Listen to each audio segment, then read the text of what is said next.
Hi, my name is Surrey Houlker. I am a 2024 artist in resident and playwright with the South Theatre this year, and my piece is called For the Fish. So I wrote For the Fish I started writing it in 2020.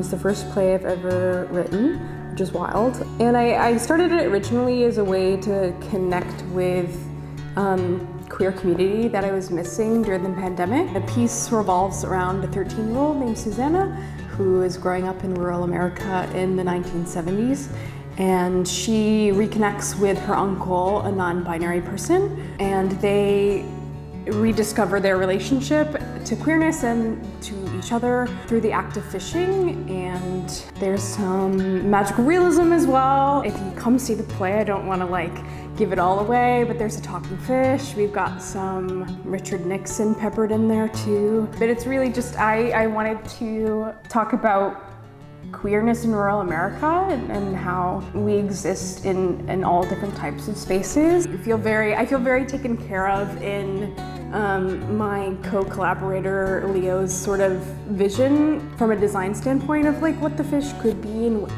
what it could look like and what it could represent. My background has a lot to do with working with youth and working one-on-one specifically with queer youth and how they sort of perceive themselves and their stories. And that's sort of where my work is sitting right now. And while For the Fish really focuses in on queer youth, I think for queer adults and for queer elders, I think it's still really important to consider who we were as young people and who we are now and how those things are in conversation with one another. I wanted to feel like you are kind of being reacquainted with your younger self and to be able to portray an intergenerational queer relationship in its fullness and complexity.